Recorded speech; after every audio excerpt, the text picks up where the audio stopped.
Thank you for tuning in once again to This is Dela Cruz, your backstage pass for all things live music. Today, we're going to show you what it means to be on the road with Pantera. This video is brought to you by Guitar Center Professional. If you want to know what that is, we're going to tell you about it later on.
We are here in Nashville, Tennessee at Nissan Stadium. Nissan Stadium's over there. I love your face. No, we're not.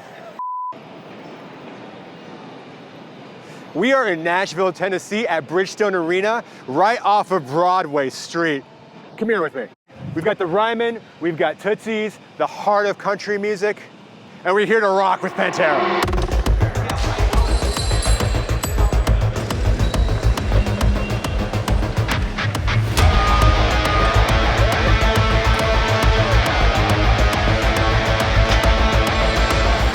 I'm here with Ian Bracewell. Ian Bracewell is the head rigger for Pantera. For Pantera. Yeah, I'll turn that radio down. What does it mean to be, first off, a rigger, better yet, a head rigger? Okay, well, being the rigger, I'm in charge of everything above those trusses and generally the safety of everybody on stage with everything flown above their heads. That's a pretty big responsibility. Yeah, it is a little bit. But that's all I've known. I don't know anything else. So I look after all the stuff in the roof, coming down to the motors and the truss, and oversee everything, just make sure everyone's done the job correctly to fly the stuff. How'd you get into that? I used to work, when I left school, I went to watch a rock band and a guy was flashing some lights. So that's what I want to do. And I couldn't get a job, so I went to a theatre, and I used to do the last of the big Broadway spectaculars. You know, like 40 dancers on stage, orchestras, waterfalls, flying all the scenery in and out. Like a big, massive theatre in the UK, like Radio City Music Hall. And then I met some guys who were touring with the band, and I was on like £50 a week, and these guys were on £250 to £300 a week for pulling some chains in the roof and doing stuff. So I thought, I'll do that. Yeah. And that was 42 years ago. Whoa. So I went to work for the lighting company, because back 42 years ago, there wasn't really rigging. The lighting guy did the rigging. So you'd take you didn't have motors, you had manual chains. And the lighting guy would just sort of stuck them in the roof and things, and we lifted up these trusses.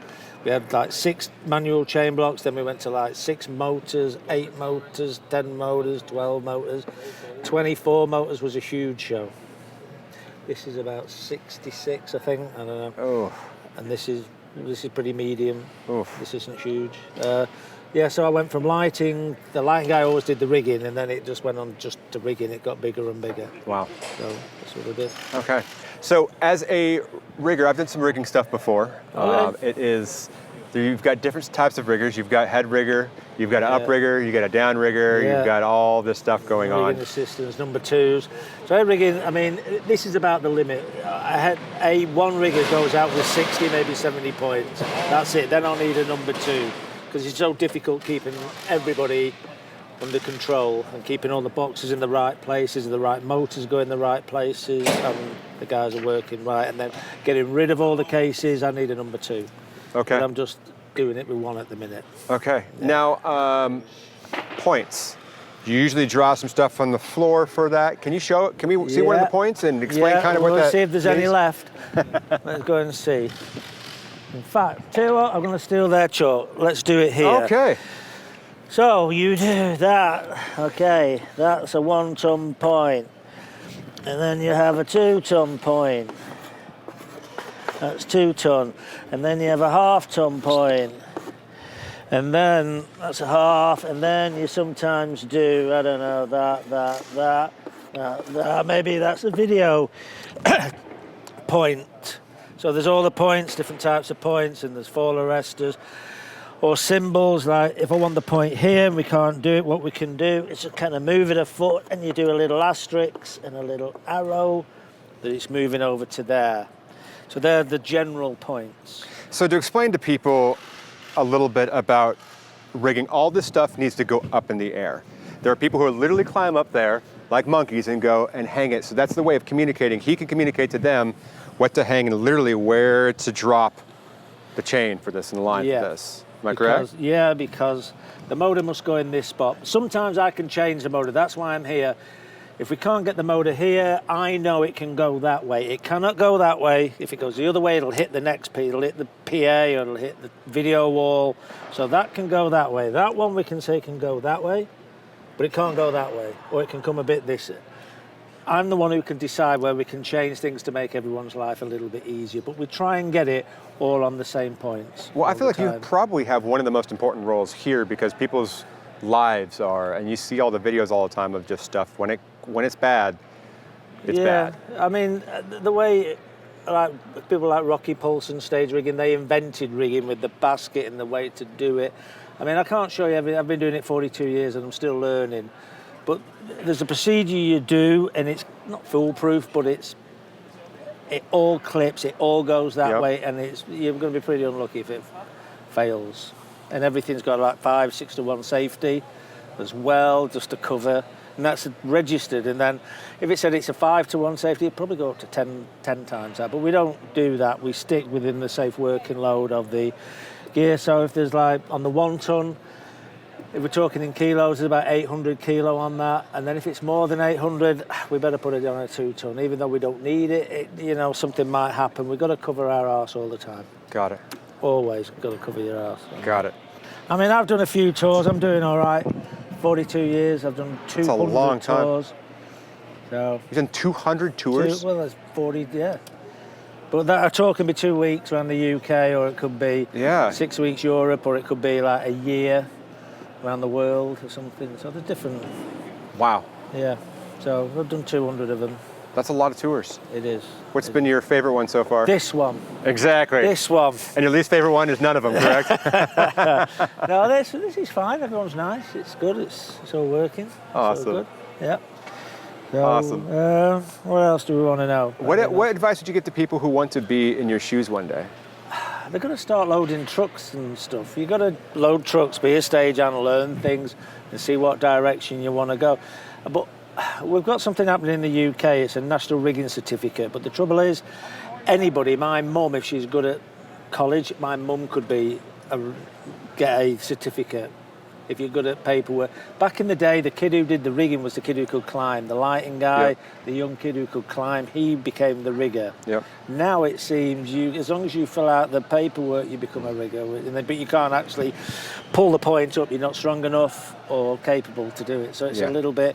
But you do need some sort of qualification. I don't think you have one over in America. Okay. But over there, we've got a National Rigging Certificate Level 3 where I'm insured to instruct people. People work under me and I tell them what's going on. Yeah. And I'm like covered on the insurance because I allegedly know what I'm doing to a degree. But back in the day, it was your mate came. So if I couldn't do it, my mate had come, Dave. Who's Dave? Oh, he's a mate of Ian's. And then something happened, you employed him. Yeah. You need some sort of comeback. So on this production, no, I've got a National Rigging Certificate Level 3. It's the top one. So if anything happens, it's down to me. I'm covered to do all this stuff. So on this tour, there's only 2 of you that go out, and the rest of these are local guys, correct? Yeah, no, there's only me. I'm the only rigger on it. Okay. On this one. Okay. Which it's quite busy. Yeah, and I'll get 16 guys to go up, pulling chain, and 8 guys to work on the floor. Okay. All You're with the it. first in and the last out. Yeah, but it runs pretty smooth. We're Awesome. on it. It's on. I've got 30 minutes when all the trucks tip in. I've got to get all the motors in the right position, because if one of these gets the wrong motor and they take it up, it's like, oh, it's all got to come back down again. So that's my worst bit of the day. 30 minutes, getting all the boxes, all the motors, everything in the right position. But if I've written on there 1 ton, it means it's a 1 ton motor, 2 ton motor. Yeah. But the guys, they don't kind of pay attention. How much planning do you have to do before the tour? We do lots of plans. We get an initial plan, and I don't pay any attention because it'll just change, and it comes in and it changes, and then the next one comes in and it changes. If you do too much work, you're just doing it all the time. Yeah. So get about 4 versions of the plan and get the different departments to talk to each other. On this, PA hadn't spoke to lighting hadn't spoke to set and Vic, so we had to get them all together, and on the first day, juggle everything round so it all fits.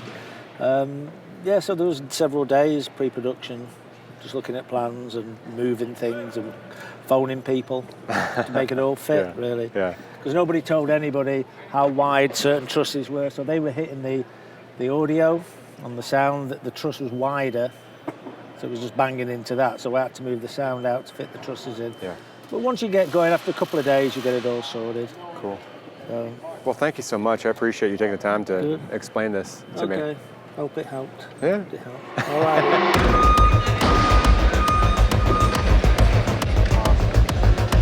How can I help?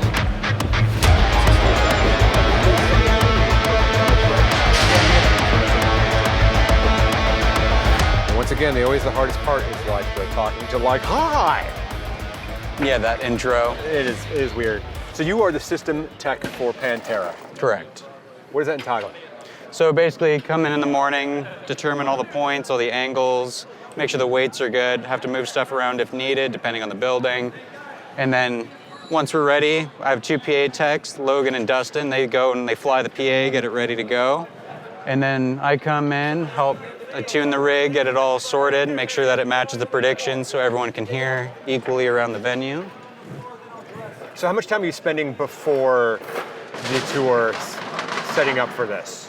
So usually we start advancing it. In this case, we started advancing a little early. We were quite a few months away. I don't remember the exact time, but we came up with the design and kind of worked with lighting to make sure that our center hang isn't going to be in the way of any of the trusses, Which is as cool. well You as get the to center hang. kabuki. Not a lot of people have that. So you got 3, correct? Yeah, so we have our traditional like mains and sides, and then we have a center hang of tops, as well as we have a center subarray, so that we don't get all that comb filtering and all of those power alleys and power valleys between elements where they start to cancel from comb filtering. Explain to people what is cone filtering. So basically when you have 2 sources that are equally spaced, you get a big addition in the middle, and then as you step away from that, the signal kind of goes up and down. So by doing this, it gets rid of that. It acts as one source. So you get a nice, smooth, even coverage across your listening plane and across the crowd. So if you're sitting in one seat, you're not getting destroyed by low end, and then you move over 3 seats and there's nothing. So it allows the crowd to get a better experience to connect with the artist. Okay. So tell me a little bit about what you're using speaker-wise, and tell me a little bit about how it goes from this to up in the air. So in the morning, like I said, I do a bit of predictions. We measure the room, make sure it matches all the drawings we have. And then from there... Now, measuring the room, you don't sit here and just actually measure it. No, so what we do is we use a laser disto, like a rangefinder. And what we'll do is we'll measure the listening plane in different positions around the room so we can replicate the building in software. So then we use Map 3D to go and design the software, or design the system every morning to verify that each seat is getting equal listening level, to make sure that everyone in the crowd can hear it properly and evenly. So from there, what I do is I send an email in the morning to the guys with all the angles and stuff like that. So if you look at this, this is a Meyer Leo cabinet. So in here it shows all the different pin angles. So this 3 here, for example, is corresponding to a certain box that's in the array. So then the PA techs go and I verify it, that they're all pinned in the right positions so that it matches the prediction as best as possible. Because we want to make sure that we replicate what is happening live to what we did in the software earlier in the day. How many speakers do you have for this one? Total, subs and... I'd have to do a count on that. Don't remember off the top of my head. You're good. The main array is 16 Leos over 4 Lions for the main array, Okay. so main left as well as main right. Okay. Our side hang is 16 Lions. Our center hang, as you can see here, is 6 Leos over 8 Lions. So we needed the 6 to get the power to the back, and then we used the Lions since they can splay a little bit more to be able to get the coverage to the front of the listening plane. And then since we're doing that, we use the sub-array from there, like we discussed about making sure the low end is even around the room. Yeah. So we do have some ground subs, and you do? basically we treat them as front fills. So basically the center sub-array actually covers down to the first, 15, 20-ish feet of coverage for the room. So we're literally using ground subs as a front fill. Really? So what we're able to do is turn them way down so we're not destroying people in the front row Yeah. to get to the back. Yeah. And by also doing that, it allows us to turn the front fills and out fills way down so that it matches the array more, so it's not trying to compete with subs. Smart. So the subs that are on the ground aren't trying to get to the 300 level, so then they're not as loud, obviously, because they're only covering a little bit of space. Sure. So then the front fills don't need to try and overcome all that extra energy. Sure. So then it gives a safer listening environment to the people in the front row. Sure. So you get the drawings, get it for the room, give the angles to your guys. They take them, stack them up, throw them up there, and then what? I know the system. You got to tune it, right? How do you tune it? Yeah, so from there, what we do is I go and place a bunch of microphones around the listening You have the plane microphones. They're over there somewhere. behind the stage since it's rolling today. But yeah, typically what I'll do is have about 4 to 5 mics I place out around the room in different areas. Where do you place them? You just randomly place them in spots? No, so what I do is I put them in line basically with each array, and then once I go to time align, I put them in specific areas where I like them. And basically what I do is I verify that the level is even across the listening plane, that there's no weird buildups, especially with how an array is, you get some low mid buildup. So we just verify that that isn't too overwhelming in certain areas so that everyone can hear the show the same to give them the best show possible. Sure. Now, do you measure it from one spot and then a spot further, or is it just from... Yeah, so I set up a few mics along the listening plane so that you get different perspectives as you go farther and farther away, as well as you go higher in the listening plane. So then it allows to be able, you could do it with one mic and just move it a bunch of times, but it's a lot more work and time versus placing multiple mics. Then you get a good average of what's going on in the area. Yeah. What software do you use? So we use Map 3D for the system design software, but then we use Smart to actually do all the alignment and all the EQ and that sort of stuff. Cool. Well, maybe you can show us a little later on how it lines up and everything. Of course. Too, so. Well, thank Not you, a man. I problem. appreciate you. Awesome.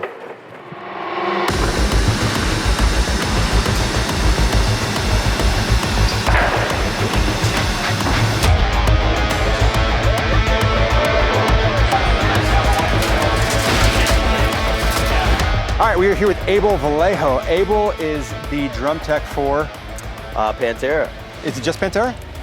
Pantera and Anthrax, actually. Okay. So I work for Charlie Benante, and so I basically go where he goes. Nice.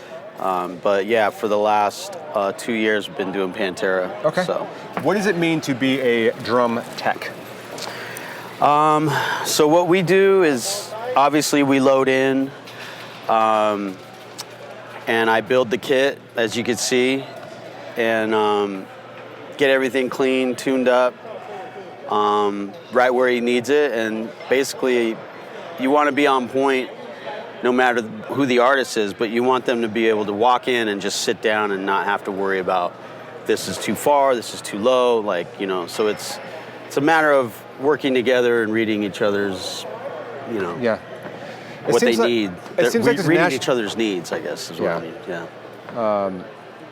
It seems like there's a natural trajectory for bands when bands get together, they jam together and they play and they start going on tour, and most of the time they're loading in their stuff.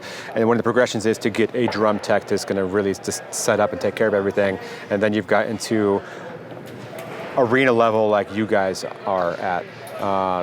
Yeah, I consider that like a A-list level. Honestly, I didn't start at the bottom. When I started doing this 15 years ago, I went straight to Korn. And because the drummer, Ray Luzier, is a dear friend of mine. And he asked me to help him out, and I was a drummer, and I still am a drummer, but I was in Hollywood and working 9 bands, playing every night of the week, and then so when that got offered, and then ended up getting offered the position, it was, my life just went upside down, but I took a shot, and I'm like, why not? So I've been doing it. I did almost 10 years with them, and then moved on to Seven Dust, Limp Bizkit, Faith No More, Anthrax, now this. That turned into Pantera, which I didn't see it coming, but it's amazing, the path that it's taken me, and I guess I do good work, I just tune the drums just like I do when I was a kid. It's like I tune the way I tune my own kit, and it works. So, everyone has their methods and ways of doing things, and that's just something I've stuck to doing that by my ear, and so it's gotten me pretty good work, Walk me through the kit. Tell me what Sure. you're using. So we're using a Thomas Star Classic on this rig. Okay. It's a black chrome, and it's got kind of a gold hue to it, so it made it kind of interesting. It was some kind of finish they added to it, which I kind of like it. And we're using Evans drum heads. We were using G2s. We're using the Onyx on this run. We're trying them out on the toms, and so far it's been great. On the kicks, we're using EQ3s with a Danmar button and some moleskin right in there. And he likes the wood beaters that's also made by Danmar. All the hardware is Tama, and the rack system is Tama as well. And we're using Paiste cymbals, a plethora of them, as you can see. And Roland Electronics with triggers and a little trigger bar right there. Yeah. And we're also using this SPDX Pro for a few intros that I run. So I hit him instead, so he doesn't have to do it. So you're hanging out here the whole show. yeah, I always kind of make an example of it being like the kid at Wimbledon to run and get the dead ball. Like you're just waiting and like like a hunting dog. Yeah. And that's something I've gotten better at. Obviously, when I started, I was green, but it was something that you got to pay attention to detail, body language, like things sound. Like I'll know when a cymbal cracks, or if it's going, or I know if he's fidgeting, there's something up. Sure. It's just. It's really just being able to read the artist and anticipate what's might be coming next, or if the snare's kind of dipping on me, I'll be looking underneath him while he's playing, and sometimes I'll catch it when it's like ripping. So I already have a backup snare, and I'll just say next song. Do you have 2 kits standing by? Um, Do you like one of everything? Yeah, I have a mirrored image of even the vaults, right down to the Really? vaults. Okay, to the explain what a kit. vault is. So it's a drum vault. It's custom made. Normally, you have cases like this for drums singled out, but we created. We didn't start this method, but it's so much easier just to front load everything. Like all the drums go in as is. They don't flip. They don't, they don't get tossed around. Everything's on wheels. You pull the door off. I have half my rig right here: pedals, snares, toms, and then in the other one, I have the kick drums and a couple other toms. And I keep like headstock in here. So I could get through like 5-6 shows just with what I stock everything with, and the rest of it I leave on the semi. So Do you find that easier than just having the set roll as is on a riser? that's definitely a luxury. On this run, we just didn't have the truck space. Sure, okay. Because this is a 8 by 10 foot. So we were able to do it last year for the summer run, but I believe we had an extra semi that kind of helped that out. But on this one, and the way this is, a lot of these moving stages, you can't really ramp it up because it doesn't split down the middle. I'm used to having them split down the middle, but the way this was designed, it doesn't allow that. So if we were going to roll it on and off, it goes in one piece, and it's doable. It looks sketchy, but it works. It works. But it's just not worth the hassle. Some of the docks might be different, so it might not come off the truck evenly. And if there's any obstructions coming out of the truck, I would have to take it all apart in the truck. So it's just easier just to build it every day. Yeah. I'm pretty fast about it, and the teardown's quick. I mean, I have it down. I have the way I do it. It basically goes up and goes back in reverse, you know, so the way I do it all. So, you know, like I put the cymbals on last, so that's the first thing I take off, or the cymbals, toms, rack, you know. So I'm done in about 25 minutes, like packed up and pushed out. So, you know, it's a good method. I mean, but yeah, if it rolled on the truck, it leaves you a lot more time to focus on other things. But, you know, like I said, it's a luxury, so you can't have it that way all the time. Can you walk me through your tuning process and how you do that? I mean, it's a secret. That's fine. It's a family secret, but honestly, it's you got to have a good ear. Like my tuning method, and I'm just gonna zero this out. Honestly, that's a little slow. I'm gonna grab my drill.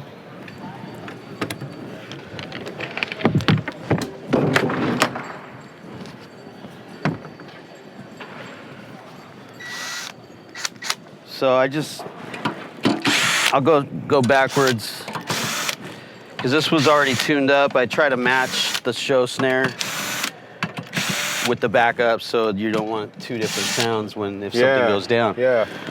So what I normally do is I just make sure that the rim is or the shell is even, because sometimes you have a bad edge, and it'll do that. But this one has a good flat surface, so I'll just get everything right to the edge. Right? Just to where it just stops, and I don't give it any pressure. So when I get all the way around it, I consider that to be almost zeroed out and even. Star pattern, or does it matter? I mean, you want to keep it even, because if you miss one, it's going to throw everything off. So I just kind of do that method. And on these heads, you can't really see the wrinkle, but I usually press my thumb and you see like a little ripple around the edges. And I try to make sure that like I have a wrinkle all the way around, because one side will be clean where it's like, all right, let me open that up, zero it out a little bit more. And when I put a thumb on it, I'm trying to mimic the strike of the stick, right? So when I do that, I just turn it till that wrinkle's gone. It's usually about a half turn on this type of head. And just come all the way around. So now, when I have the wrinkles gone, now I can just keep it, I could just do a half turn like that, and I just keep it the same all the way around it.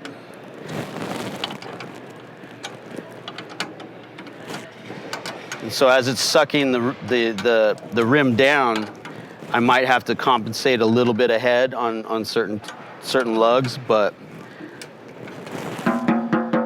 and then when I come around it, I'm looking for the right tone, or an even tone. So everything's gonna be a little out. See that? So that's dipping, so I'll give it.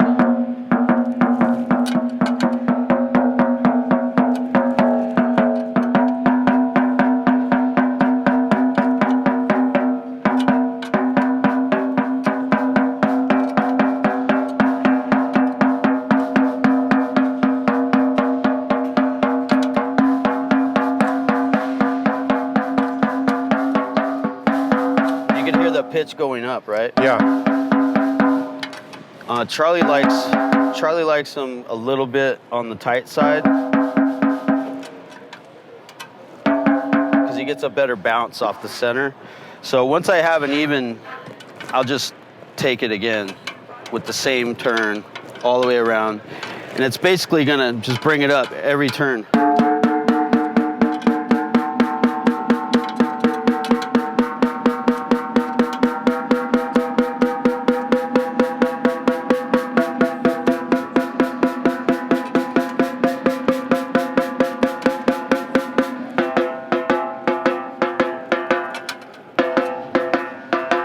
if one of them's not playing right, I'll go directly across and tune it from the other side on this side, and it'll usually lift it. Like if it's out in my head, if the note's out or it's like fighting it or it's got some kind of to it, I'll I keep going back and forth. It's like, well, wait, I started going to the other side because these are connected, right? So that's cool. Yeah. So that's when I got the snare off, right? And so it's probably could use another lift on it, but when I'm doing that, I want to come up and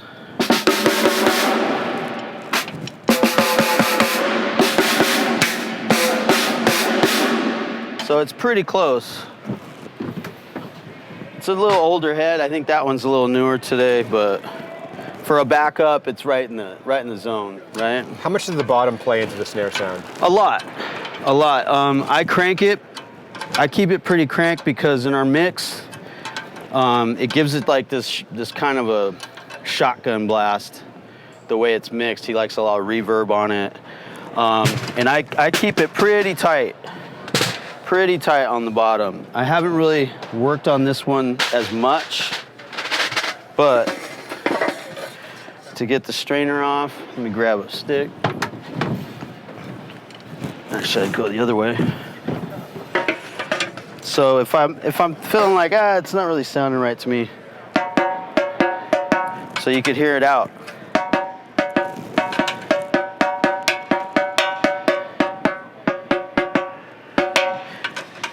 And I keep these a little looser, these 4, because I don't want it too tight for the strainer. I want the strainer to at least kind of settle in it, but everything else, yeah, that was loose.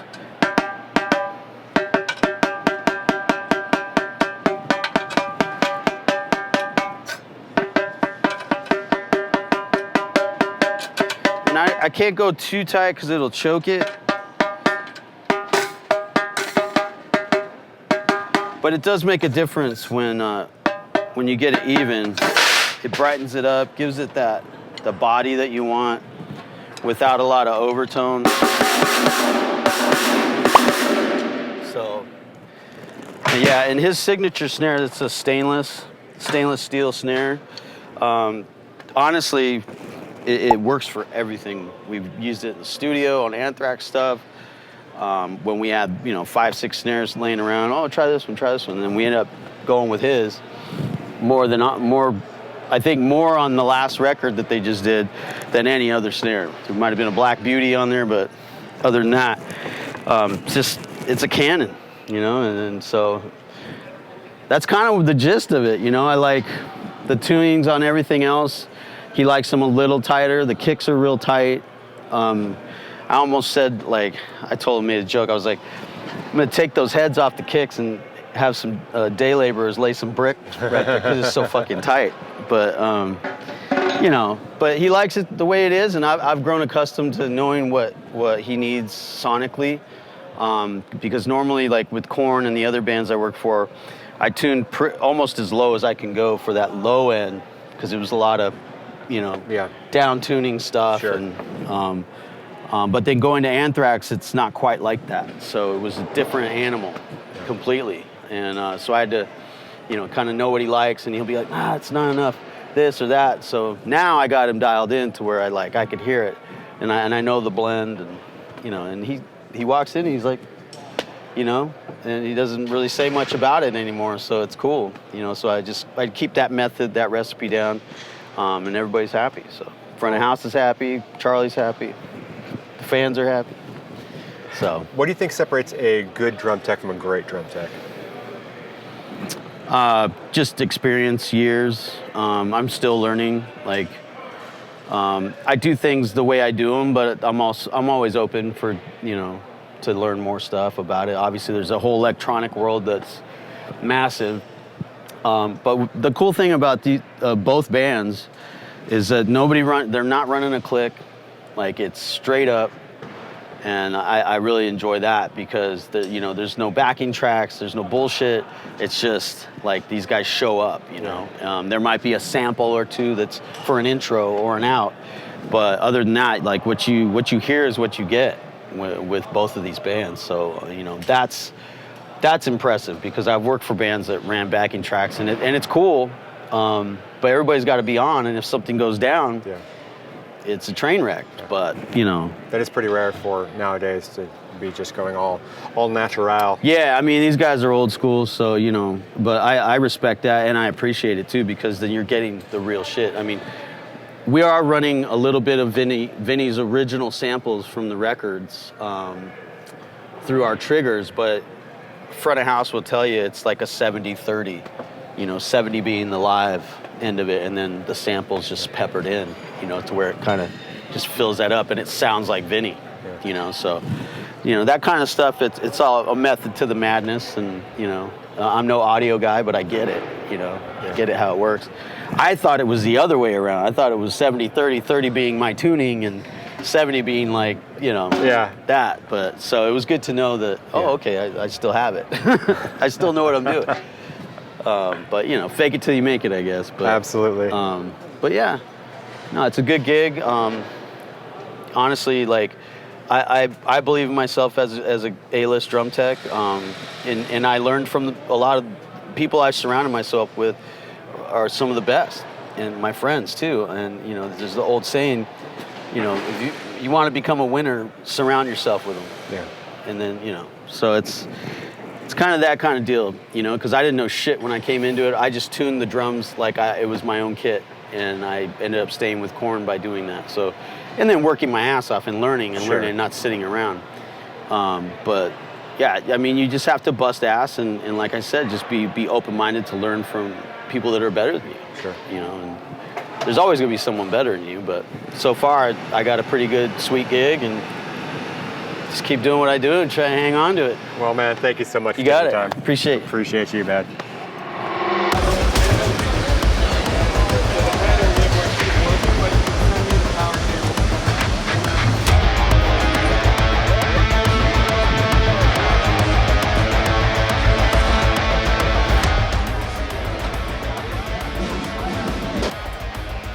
All right, and cut.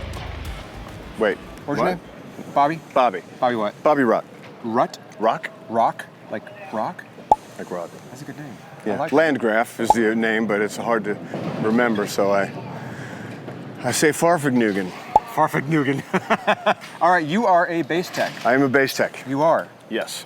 What does it mean to be a bass tech? Well, I set the rig up and get it the way Rex likes it, and then the show happens. I monitor everything, make sure the bass switches all happen, and then at the end of the show, I take it down. So you tell me that he doesn't just walk out with his bass and play the bass and then walk off with it? Oh, he does, but I hand it off to him and he gives it back. How many different basses are you using? Well, he has 10 in the stable, but during the set, he'll use 5. 10? He has 10, but he'll use 5, 6, depending on what he wants to play. He'll change it up a lot, and I'll just set up, let me play this bass on this song or whatever, and he changes it a lot. Is it all in the standard tuning? It's in C sharp standard, so the low E is a C sharp. Interesting. Is that just for the recording, or is there a reason behind that? It is something that, Pantera did it a lot. Okay. And Philip sings to C sharp really well. That's what Down is tuned to and everything. And I used to tech for Down as well. Okay. Until I ended up getting the guitar gig when Kirk Winstein split. I got the gig, so I'm really familiar with C sharp. Can we see some of the guitars? Sure. Is that possible? Yeah.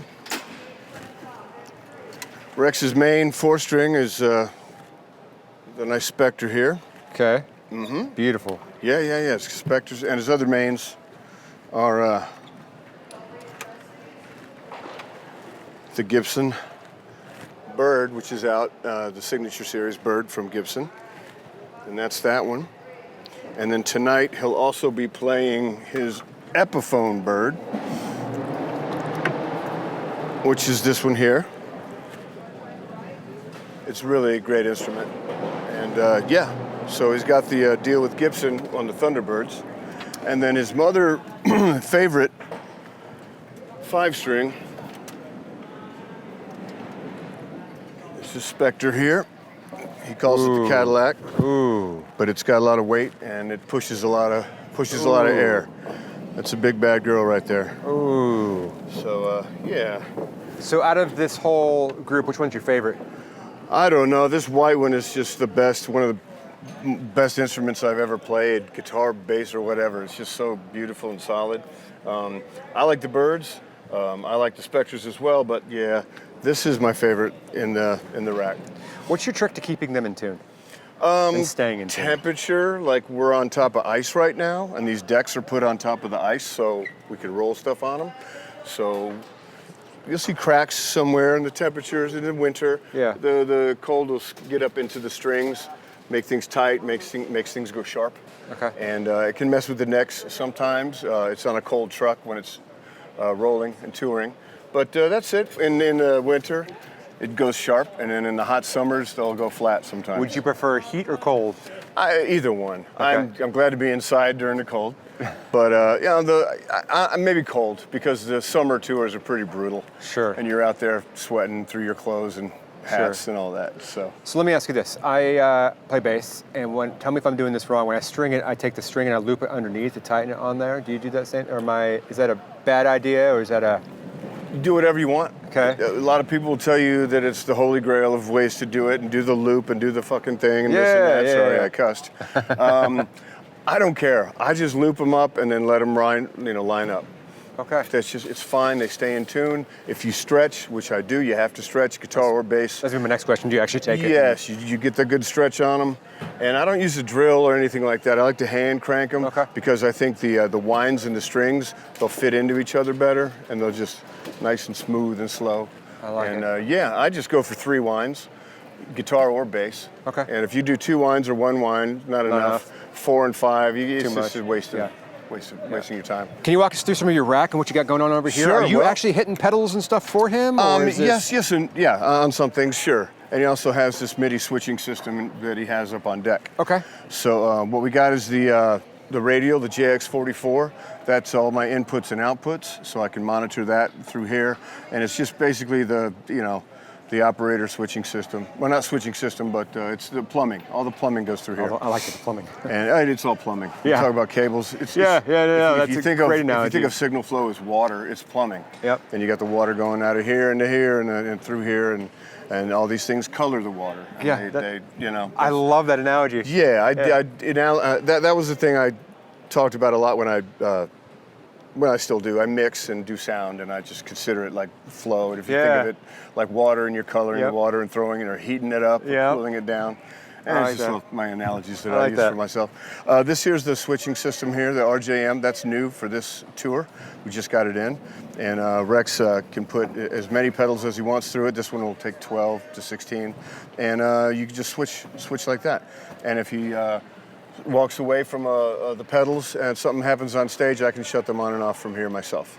So I can do that. And the Ampeg is, if we just go down here, the Origin Effects is what we're using now. And they're awesome. The bass rig's got most of the sound coming through it. We created the tone through this, and before it hits this, it's through the compressor, Cali 76. It's a stacked compressor, and it's essentially 2 1176s compressors in there. I love that. And this is a noise gate, keeps things a little quiet before it goes through. Yeah, and these are the secret pedals I'm not showing you. And here, the Ampeg SVT Pro 4s. And Rex has been using those forever. Okay. Since they came out. I mean, he started so early that they didn't have them yet. Yeah. But I started with him 2007. It was down touring with Dio, Black Sabbath. And that's when I started working with Rex. And he's always had the Pro 4s. Rex could play a show with 1 Pro 4 and a cable. And you wouldn't know, just because he's just that great of. He's that great of a bass player. But it's great having the tones, and he's really created a beautiful sound. That also with these, you sustain and you get to hold them out, and notes can hold real well. Yeah. And on deck I can show you these. Yeah, that'd be great. So what we have here, another Origin Effect gain, and that gives a little dirt. Turn into Lemmy real quick, and then this is a bass sub octave, which gives us some dirt on some moments that Rex likes for that. He's always had the Blue Morleys. That's where he comes from, or that's what he's always used. And then this is a newer wah, the Justin Chancellor wah. It's got some gain in it and some fuzz in it. Great pedals. And a tuner, of course, mostly for me if I'm standing on deck. He doesn't tune. And then this is the MIDI switcher for the Mastermind. And that's called the what the hell is that called? Effect Gizmo. I'm not making it up. Are you serious? Right there. It does say Effect does. Gizmo. And that's the MIDI switching system Look for at that. And then he's also got Taurus pedals up front. So he's got he uses those in some songs and then outros and stuff like that. So there's a lot going on for one bass player. But we make it happen, and he does the dance up front with the pedals, and we got the eye contact, we got the things we do, and he's got some things we know each other. Yeah. How'd you get into this? I got into, and I've been touring with my band Honky for 25 years. Godzilla Motor Company, Honky, and I joined the crew in Down in 2007, like I said, and I stayed with them for everything they've done, really up until COVID. Okay. And I got to get the guitar gig from when Kirk Winstein decided to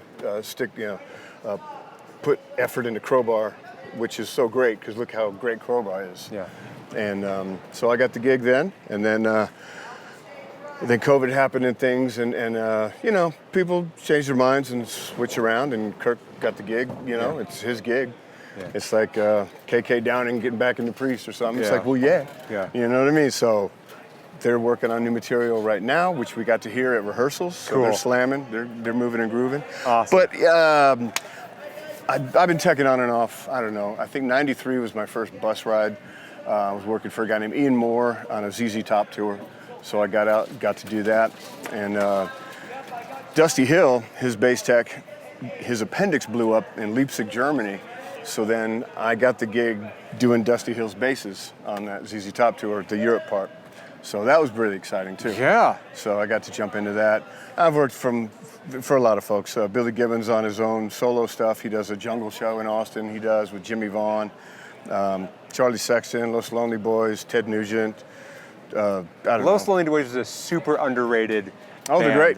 They're amazing. That album is They're fantastic. amazing. And they're back out doing it right now. Yeah, you'll catch them out there. I found one of their CDs on the side of the road one time, and I put it in and listened to the entire thing again and again and again, because I knew that Heaven song, it was good, but the whole thing is like, actually, they're really great musicians. They sing like birds, and they grew up doing it since they were kids. That's awesome. Yeah, awesome three-piece. Take me through this workbox. Is this all just strings? Is this all? Well, strings are here, tools, Okay. things, pedals, extra things, this and that. Things happen, they go down. Down here, I put my looms, which you don't see in here because they're on deck. They're going through I got cabinets. I got 5 810s on stage, and those roll into place. Then I hook them up. Then my other loom goes to the pedals and everything to the pedals. And that's my station here. I monitor the tones, the wireless, make sure nothing's clipping or doing anything bad, and keep everything in tune. And as I look through the set list, I'm looking for the next song, and I'm getting it ready. So then I'll go up. And we got our dance we do with the handoff, and the bass handoffs. So you have a gig you gotta do. You can grab 3 things. You can't take your whole work box. What are the 3 things you're grabbing to go with you? Well, You got Jumper playing right now. tuner, clippers, winder. I mean, just like, you know what I mean? This is a big tuner, clipper, winder box is what it is. Man, it's just, this is my personal, so I can pop it The up Tuner on here. Clipper Winder 5000, That's right. guys. That's exactly right. But this I've had with me. I'll take this and use it if I do other gigs, and so that's mine. But Rex has had this since the Pantera days. Grady used to work out of it with Pantera. What do you use to clean them? To clean the basses? Yeah. Well, this has been my favorite. Carlos from Lamb of God techs over here next to me. He turned me onto this Smith Pro, and it's awesome. You can spray it on a black instrument, and just you don't have to dig into it. It comes off really nice and keeps it shiny. This is just cleaner, funk out or whatever you want to call it. Spray connections, 1/4-inch plugs. If we have a lot of downtime, we come back to the show. I'll take everything out, spray it with the spray, clean it, keep it nice, keep everything nice and tight. Yeah. Static electricity builds up and stuff, and that'll take it out. But yeah, man, a big tuner and winder is what that is. So someone watching this that wants to be a bass tech and be in your shoes one day, what advice do you have? Don't do it. Just don't. Play piano, stay at home. All right, bye guys. No. Do it, have fun with it, and most of all, enjoy it. Stay calm, because everything's going to go crazy at some point. Yeah. And if you don't go crazy, you're all right. And then your guy don't go crazy. You just keeping the calm is a really, I don't know, I'm old, I've been in the business for a long time. Yeah. I just want to offer that because I think that's a big thing. You don't panic, figure it out, because it's all on you if something goes wrong. Even if it's the guy, he's going to be looking at you like, hey man, and I'm like, you figured out what it is, you go through your system. Over the years, so many things have gone wrong that I've seen everything that can go wrong, I think. Sure. And but somebody that's just getting into it, love the instrument, learn how to play the instrument, because if you're a player, you know what's going to feel right and what sounds and tones and dialing something in. If you're a player, if you're not a player and you want to do this, spend time with the instrument, learn it, learn to love it, and then you can keep it in tune and make good money tuning for other people. How much of it is replicating his sound, and how much of it is being able to put your tastes and your feel into it? Is it just 100%? None I'm gonna of give my you what taste at all. It's Okay. all what Rex wants. Okay. I mean, I'll dial something in. He'd be like, "Oh, that's cool," Yeah. But no, it's up to him what he wants. Cool. I can get close. I know him Yeah. well enough now that I can dial something in and be close. But if I'm working for somebody I've never worked for, didn't know how they sound, I'd need to, find out what their tone is, what they're going for.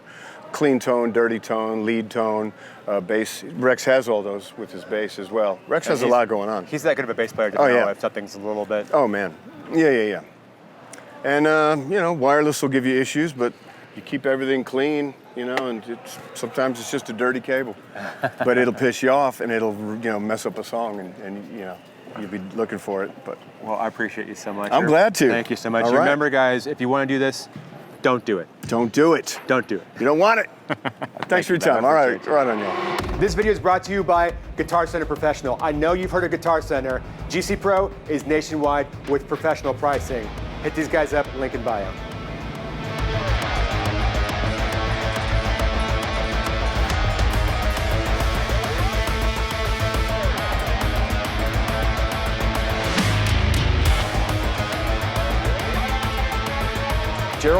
Gerald or Gerald? Jarrell. Jarrell. Yeah, there's no D at the end of it, with a J at the beginning of it. Gerald what? Evans. Evans. Yeah. Do you want a middle name?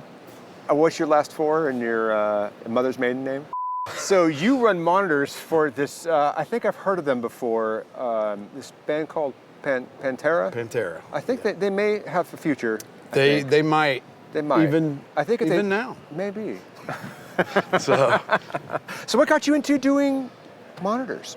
So just a little back note. I started working for Shoko in '96, Okay. and then in 2000, Claire bought Shoko. Yeah. And then just Along with everybody. I mean, you just work, and then COVID happened, and I didn't go back.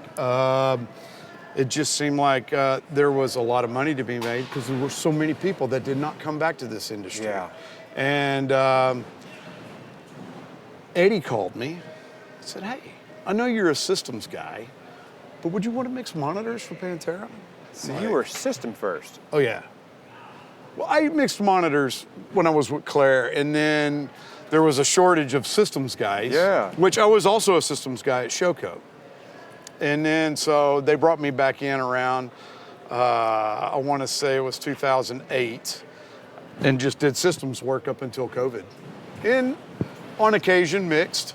Sometimes I was mixing in front of house. Sometimes, unfortunately, you have an opening act that would fire a monitor guy, and I just go do it, until they found somebody. How much did the system role play into what you're doing now? A lot. Actually, being a monitor guy, I learned a lot more.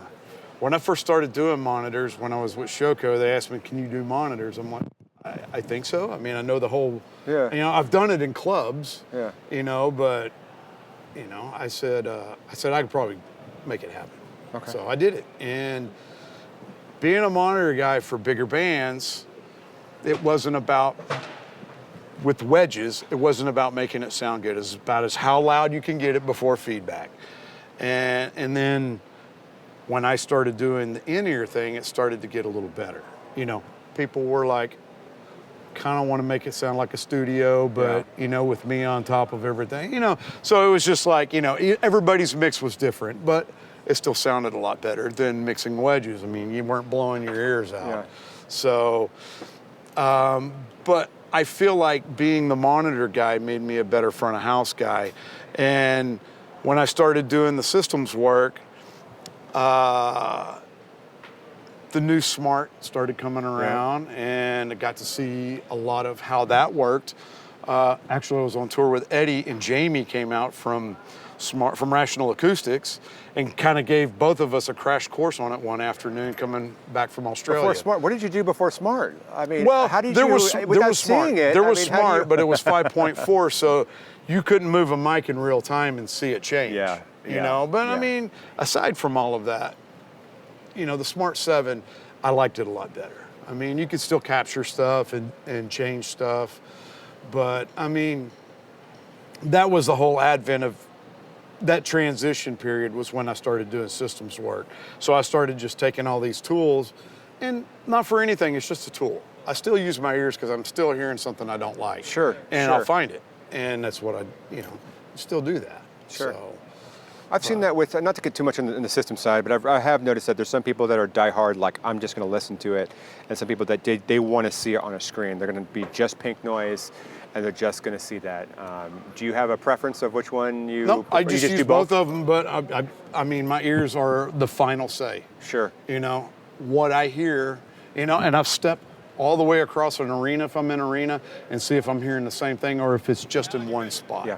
Because if it's just coupling in one spot, maybe if I just take the PA and tow it out a little bit, Sure. problem's sure. gone.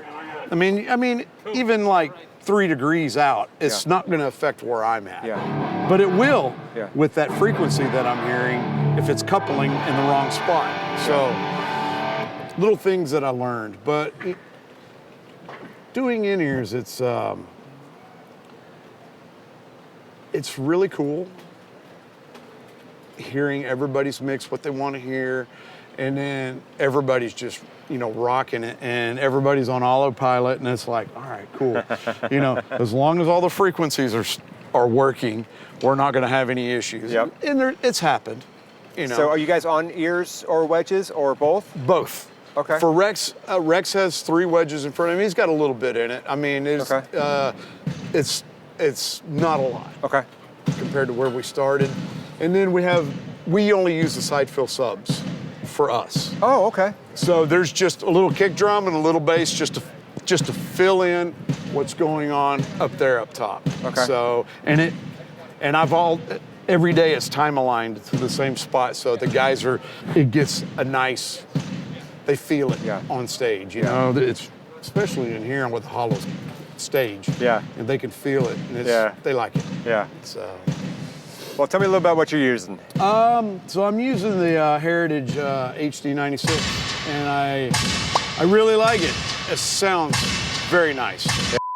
A few moments later. It's a perfect spot for candy. We're in a different spot because of tour. It was too loud, as you guys could probably tell. So we're gonna be in here. If you guys are okay with it, what were we saying? So anyway, the imaging in the in-ears with this is just, it's amazing how, you know, things move around. And spatially, it's really cool, but I found out that some of the guys just kind of like things straight up the middle. You know, just give me the mix. Let's just go down the middle. It sounds great. Okay. Don't pan anything. So do some of the guys actually pan it? So take Charlie, for instance. Charlie's got his drum mix going on. I got a little reverb on the snare and a little on the side stick. Really cool mix going on. And then he's got bass in the right ear because bass is over here. Yeah. And then all of Zach's guitars are on this side of him. So, you know, he's got that going on. It's a balance thing for him. And then Rex he's got all the drums in there. He's got his bass in there, and the Taurus is in there a little bit. And the guitar, during parts of the show, I will ride the guitar, you know, to where it's just underneath the bass. Because some parts seem to cut through a little bit more so than when he's playing rhythm parts. So I'll just kind of bump it down. I got it on a VCA, and I just ride it in his ears. And then Philip Philip has got a straight up mix with his vocal, and the guitar is just underneath it with all the drums and everything else, and it's simple. Yeah. You know, nothing's panned, so it's straight up rock, like it'd be coming out of a wedge, but in his in-ears. What's your thoughts on effects on vocals for in-ears? Again, for me, it monitors right now. It's what the artist wants. Sure. It's all about what the artist wants. If I were mixing front of house, I would keep it very similar to, Sure. you know, Yeah, what the specifically record was. in monitors, because there's always that conversation of like, oh, we Yeah. never put reverb in. In their in-ears, yeah, I got no problems with that. And Rex has a little bit on his in-ears, and so does Philip. Yeah. So and Zach does not listen to his dry guitar in his in-ears. Interesting. He has in-ears that have actually like a 15 dB ambient. Yeah, yep, the little hole. And so he can hear his guitar rig. So what I've done is I've sent the guitar sound to a reverb in the, it's a cathedral sound with 6.2 second decay. Whoa. And that's what he wants to hear, but what he hears behind him blends in with 6.2 seconds? 6.2 second decay. Whoa. So yeah. So, and he's got the entire mix sitting right inside of that reverb. So, I mean, you can hear everything, but as far as the guitar goes, all I hear is reverb in his ear mix, because he hears it outside of that. So, yeah, it was interesting. It was hard for me to get used to it Sure. at first, but I mean, I know what I'm listening to now. Sure. So, talk to me about the balance between having in-ears and wedges. Mm-hmm. Because I know a lot of bands do either one or the other, do in-ears or do wedges for it, and they don't really recommend that, or some people do. I'm not saying that the people who do that say not to do it. right. And again, it comes down to if they're insistent on it, then I'd make it happen. Sure. So yeah. And I try to. A lot of people, a lot of times will pop one ear out. Yeah. They like to do that. Not gonna knock it. There's some people that they can put a full set of in-ears in, and then after about 10 minutes, they'll lose their equilibrium is kind of, and that's when they pop that out. So they got a wedge, and they're okay with one ear. Yeah. But that equilibrium thing is, I don't know if it's, if it's something that can be fixed, like, an ear cleaning. I don't know if that's part of it, or if it is something inside a mechanism where when you close your ears off, you lose your balance, because some people do. Yeah. I don't know. I don't have anybody that does that. Nobody, the only time they take their ear out is at the end of the show. So I'm happy. So how do you personally achieve, because I know one of the biggest complaints with bands that I've worked with, I know how I do it, but I was curious as yours, is I don't like the boxed in feeling. It feels like I have my ears plugged and I'm detached from the rest of it. How do you handle that? Some people like that a lot. They don't want to hear what's coming off the stage. Yeah. Like Philip, for instance, he wants to hear only what's in here. He don't want it loud on stage. Now Rex, I have the ambient mics up. They're just in it. So at the end of a song, I don't have to ride that audience mic up for him, because it's already there. And I blend it in. I can hear the mix, and I'll bring the fader up to where I want it for him during the show, where it doesn't affect his mix. And then, like with Philip, I just ride it up at the end of a song and then turn it down. So, but that's the ambience. He wants to hear a little bit of ambient in that. Yeah. So, What do you feel like is the biggest mistake that monitor engineers typically make? So I think the hardest thing to happen is everybody has, like an artist, will have their mindset on where they want to put their pack before even listening to a mix. And when we came into this, I built everything to start at 1 o'clock. So you got room to go up or you got room to come down. And then what I do for my for my sends to the transmitters, I put them all at +5 so I don't run out of gas on my faders over here going to their mixes. So I think I've seen some younger people, they'll start at 0 on their mixes on their console. I just go to +5. So that way I still got 5 more dB over here if I need to go there. Yeah. I don't want to, but if I need to, I can. Yeah. You know, and I think that's kind of, you know, where problems start to happen. But, you know, like I say, I like to try to get everybody's mix dialed in at 1 o'clock and then hand them something, and then they can go wherever they want to go with it. Yeah. So, you know, try to keep everything out of the red. That's what I want. I know there's a lot of new people and new engineers and aspiring engineers that watch this stuff. What advice would you give to them, or maybe even yourself starting off to be there one day? The monitor position is a very difficult position. I mean, because you got, everybody could turn to you at one time, or it'd just be one person. And just stay calm, you know. You get to them, because on a digital console, you can only do one thing at a time. Analog console, you can reach around and you can grab stuff, you know, it's easier. That's very true. You know, kind of miss those days a little bit, but, you know, I like my digital stuff. The recall setting is fantastic. It is, it's fantastic. Yeah. But I just stick with it, you know? I mean, eventually you can work your way into a front of house position, you know, because, I mean, not for anything, there's guys out there that say they can do front of house, and I've been to shows and they can't do front of house. Yeah. You know, we know this. Yeah.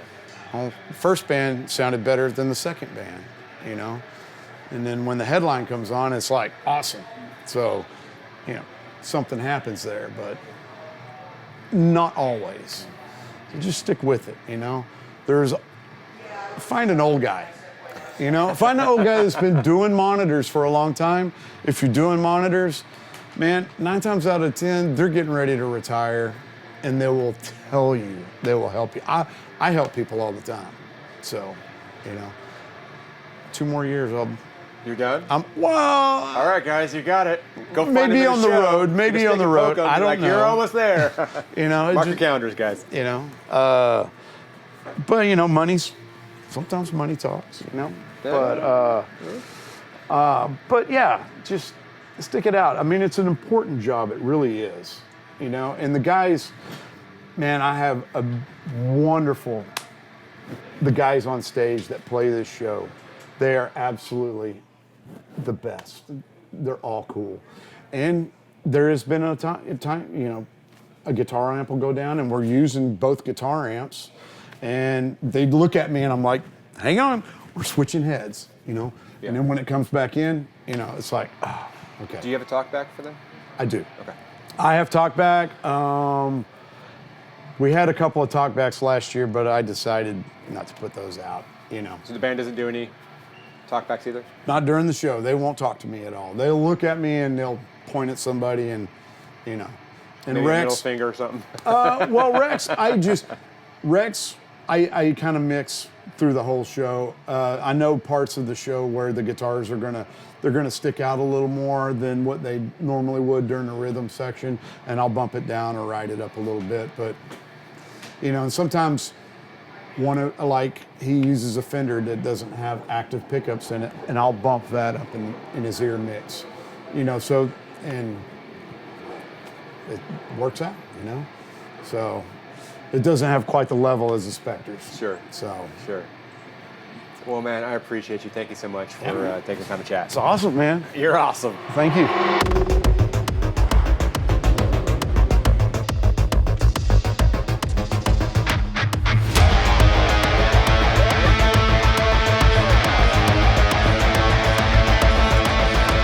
Okay.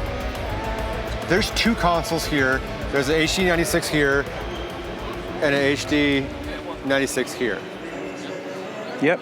Typically, what you'd see is a headliner and direct support, and you would never, ever, ever see 2 headliners with 1 console unless that console was over there. What the hell are you doing, Alex? So one of the things that Eddie and I wanted to experiment with is doing a bunch of immersive stuff, hence the center hang and stuff like that, to give a little bit more space to the mix. So to open up some more air, what we're doing is we're using Space Map Go. Are you saying you're doing Atmos? No, not an Atmos, but kind of a frontal-ish system. A frontal-ish system. So basically what we're doing is he's sending stems and other individual channels from one console to the other. Okay. And basically on the second console, we're using that for spatial stuff. So basically to space things around the PA. And there's some effects that go to individual hangs to make it sound like it's coming from all over the place. How? So basically what we're doing is we're using a Meyer Galaxy in space map mode. Which is down here underneath the console. So what that is, it's actually connected to the console right now via MADI, but what we're doing is we're using another unit to do a conversion. So we're going MADI to AVB to get into this space map. And then what we're doing is we're just inserting it. So then we're actually using MADI to go back out and into the desk, but we did all the alignment and stuff like that within the console to make sure that if things are going to the space map versus not space map, that everything is all happy and good. So basically there's a few things. So and one I'm of the assuming effects. This is all of it. Yeah, so this is some of the stuff. So for example, Look at that. what we're doing here is it's a thunder effect that basically bounces between the different hangs in the air. So what it is so during parts of the song, we want it to sound like it's proper lightning, so it's coming not from one spot. So it actually moves throughout. So it's just a pan left-right. It's not actually like there's not much depth to it, is there? Question mark? So there's a bit of depth. So what we're doing is we have one channel of it kind of spread out a little bit. So like we get a bit of combing from it because it's the same source going to multiple hangs, but it's really quiet. So we actually use this one jumping around to be the main thunder sound, for example. So it actually sounds like it's coming from different places at different times. So is it this sounds a set more and forget, natural. or are you actually running this during the show? So some of this we're running during the show. So for example, we're doing a couple sub effects internally on the console. So what we can do is we can make the thunder super deep and impactful when there's no toms and other drums going on. So we actually fade that kind of in and out depending on the part of the song, or if for whatever reason they want to add a bar, it's not like it's all time coded and has to be exact. We actually mix that kind of live. But by having that sub kind of on a separate channel, what we're doing is it allows us to keep the toms and kicks all defined and tight. And then on some of the parts where that's not going on, we can use the low end extension to really shake the room. Is anybody else doing this? That I'm not too sure. Like, it's kind of weird doing the two console thing, but we also wanted to make sure that the main stereo mix is always a redundant backup and going between festivals and non. He didn't want to quite build it all into one show file and console. We wanted it to be flexible in regards of, if this goes down, we have 3 different lines that come from him into our main drive processor. So if this acts up, we can kick back to a stereo mix and stuff like that. And there's a separate center hang send and stuff like that, and a few other things that we place independently. And has it acted up yet? No, it's been solid since we started experimenting with it at their studio. So every show you guys have been doing 2 consoles? Yeah, since this run. So this will be show 4 that we've done this for. But we did some rehearsals with virtual sound check and playback at the studio while we were off. That's cool. Yeah, so then moving forward into this, we have individual drive lines to every single hang that gets a separate signal, so that no matter where you are in the room too, you still get an image, but there's things that move throughout the rig. I'm excited to hear that, man. Cool. Yeah, a lot of it's mostly like effects and some other stuff where a lot like Eddie's mixing the show on that console. This one is basically just a router, more or less. Got it. So at the end of the day, it's still that same mix and same elements from the one console. This just adds a little bit of taste and flavor, and we do some other stuff on this one now, like we run house music and some other stuff through it versus the other console, but we're set up to run it both ways. Wow. So for example, back to if we're in a festival and we can't do multiple sends to different hangs, we just use the one surface. Sure. Well, cool, man. Well, thank you for sharing that. Awesome. I'm sure No worries. these guys are gonna love to see that, man. Yeah, looking forward to it. Awesome. Thank you. Yeah.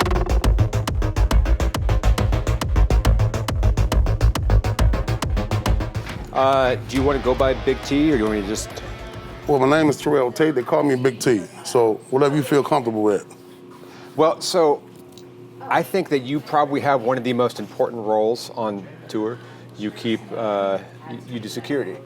Could you explain to people what does that mean to do security for a tour like this? Well, a lot of logistics involved. Early day, get in, put your crate boards up so people can know what they can and cannot have to walk them through the building. You find dressing rooms, you find a way to get in and out.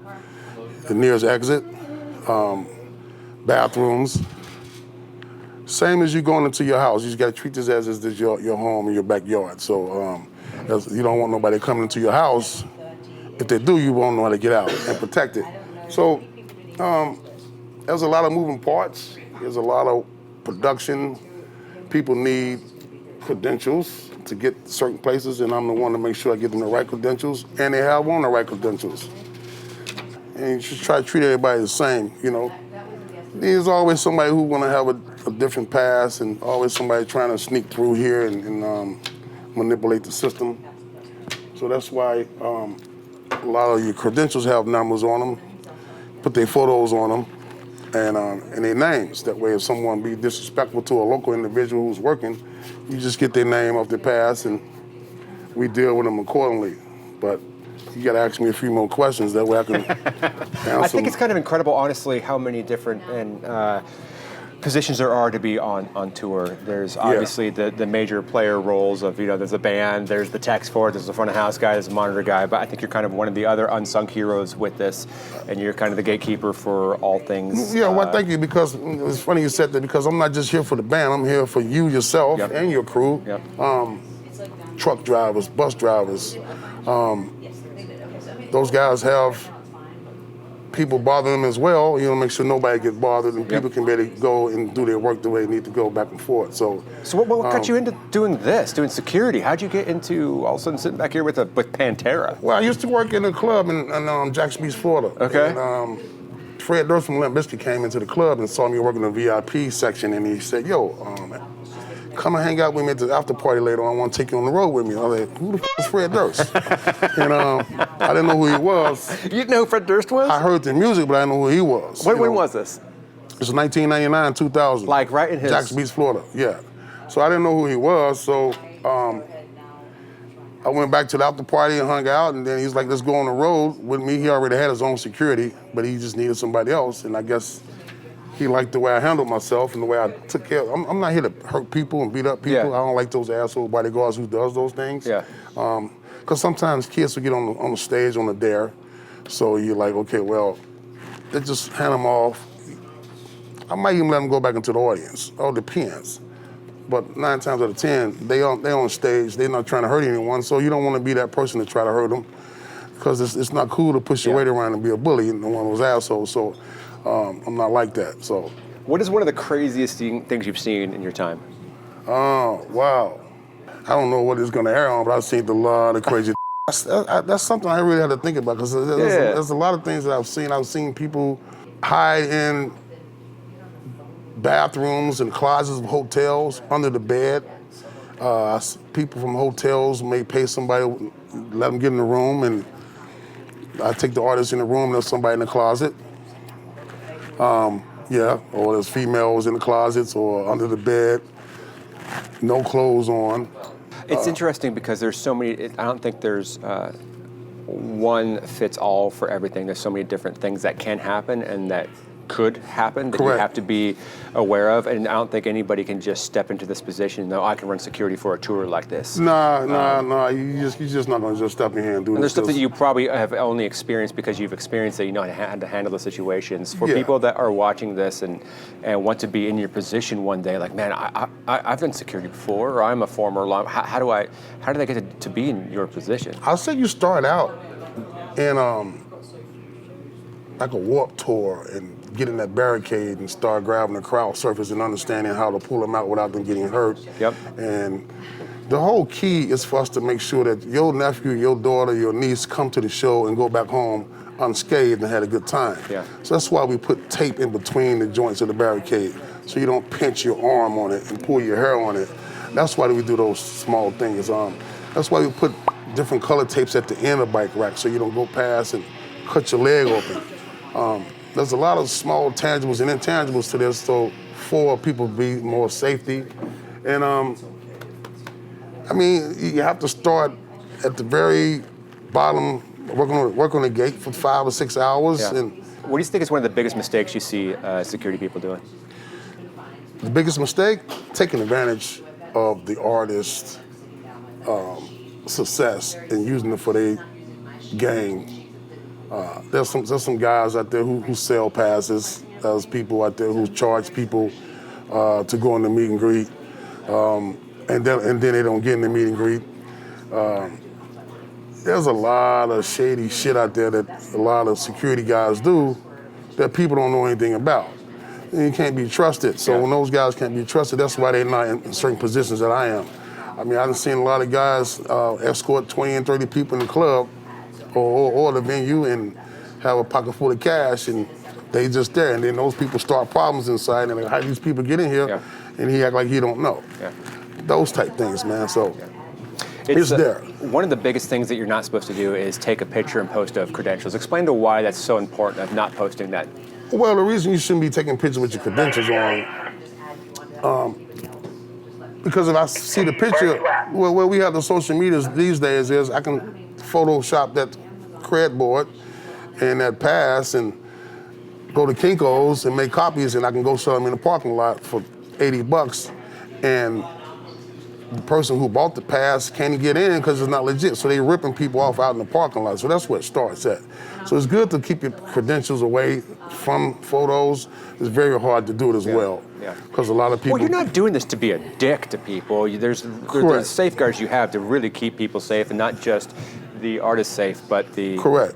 But But the crowd as the well. crowd as well, yes. What's up, G? He can go anywhere outside he wants. He can't come backstage. He can go there. And also, if you want to go there, I'll give him a wristband. This is for the pit. Yeah. Yep. See, things like that.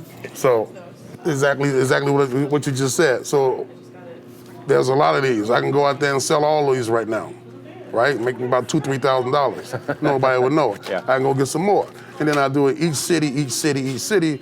And then you know that's how things like that happen. So how do you keep these from going to the next city and the next city? I'm assuming there's some sort of organization to where Well, it's I different got each different place. colors, different codes. Sometimes I write certain things on them that I know the only person who wrote those is myself. Yeah. Or I can maybe take a photo of you, put it really small one day, and have you all over Europe, because I know that those are your passes, because nobody know you but myself. Yeah. Or just say my mailman. Take a picture of my mailman and put him on some passes. You see, so it's just small things that you can do. Yeah, So, I like that. So that's how you stay ahead of the game, because if not, people will know your systems. You got to keep changing it up every show, every city. Yeah. You know, That's a lot. Yeah, because then they're ripping off the artists. They're not paying for tickets. They're getting in for free, and they duplicating these things, and they're not real. And then somebody spent their hard-earned money on it, Yeah. and now they stand in line crying they can't get in, and we still can't let them in. Yeah. You know, so it's a lot of different things, man. Awesome. Well, man, I don't want to take up too much of your time. No, I know it's fine. you're busy, but thank you for really taking the time to explain. And I really wanted to. Our channel really highlights the techs and the people behind the scenes Yeah. for the tour. And there's, like I said before, there's a ton of different layers and ton of different people to make this show work. And it's interesting that a lot of I used to be a touring guy myself, and there's always people who want to go backstage for it. But we spend a lot of time and effort and money to the best seat is out there. Front of house. It's Nothing backstage. No, there's gonna be some. I mean, A whole bunch you of guys have are seen black this. We can and- show you around. We're looking, Yeah. but it's nothing backstage is not exciting. all this resources and money is all for you guys and the audience. Yes. So if you want to come to the show or a show and get guest passes or passes, it's best to watch the show from the front of the house. That's the best spot to watch it from, the best sound, and you enjoy the show with a better experience than being on the side of the stage and not seeing the full plethora of what you're looking for in the show. Yeah. So if people want to follow you or follow your trajectory or follow you, are you on social media? yeah, BIG_T 444 MAGS. I keep that 44 Magnum with me, and that's why I got the 444, and that was my college number as well, basketball number 44. I love it. So, but yeah, that's me. I'm all over the place like air. If you need anything, let me know. I got you. I appreciate you as well, man. Thank you for your time. Also, you got some great hair. You really got great hair. You see me keep looking at it. Is that what you're looking at? You got great hair. Thanks, you, man. sir. I really Appreciate appreciate you, brother. Yep. Several months later. And do right here. Do right here, pit stains. Hey. Roll. You rolling? Cool. All right, take two, here with Eddie. Can we walk through your stage setup real fast before they push the drums back? Can you tell me what you're doing with drums? Sure. And maybe we can even take a look back here. Absolutely. So, this is one of two drum kits that we have. We have an A and a B kit. Is this A? This is the A kit. Okay. And then we have a B kit. When we do the Metallica shows, we've been using two drum kits. So it's an identical mirror image of this. And basically, it's we have a Tama. This is a Tama Star series, and then we have a Tama Star Classic for the B kit that they custom made for Charlie. And yeah, everything's. What's the difference between the A and the B? One's a Star series, that's their Tama's top of the line, and then the Star Classic, that's their next from that. Got it. But yeah, it's pretty much matching sizes to Vinny's original kit. We've got, and it's pretty simple. I mean, I've got two mics in each kick drum, both mounted on Kelly's shoes. Okay. So they're internally shock mounted. What'd you choose for the mics? What's that? What'd you choose for the mics? What did I choose or what did I use? Oh, so we have a D6 that's in there. Okay. And then there's also an SC Electronics BL8. That's the out? They're both in. They're both internally. I'm sorry, yes. you said that. But that's a PZM mic. Yes. And yeah, great low end, great top. So yeah, I've got both those mounted in there. Okay. Snare, once again, Charlie wanted an SM58, so we ran up 58 up top. I love that this is SM58, old school, why not? like Yes. tried and true. Can't beat it up. Yeah. Or if he breaks a stick, you just take the 58 and use that for the rest of the, But yeah, that, and then we've got Earthworks DM20s on the rest of the toms. Okay. That's on all four toms. And then also underneath snare bottom, we've got 414 TL2s on the hi-hat. 414 on a hi-hat. And that's in figure 8, so that's picking up the hi-hat and that little kind of trashy cymbal above that. This one's also in figure 8 too, picking up the ride and that first cymbal over there. And everything's on these triad orbit mounts. Yeah, I saw that. I love that. Check this out. So you turned me on to them, or brought me those first samples, and then during this break, I actually matched both kits, so now we have them on the A and B kit for everything. Ooh, here we go. So, this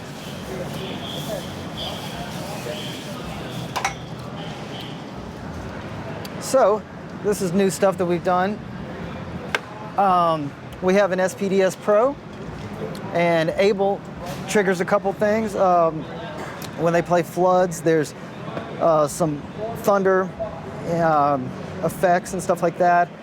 And then the beginning of Cowboys from Hell, there's the vocal intro and then the guitar riff that plays and loops. So he triggers all that from here, which this thing's awesome. You could just drag and drop any sounds that you want into that. And then down here we have a TD50X, and this has all of Vinny's original samples. Oh, cool.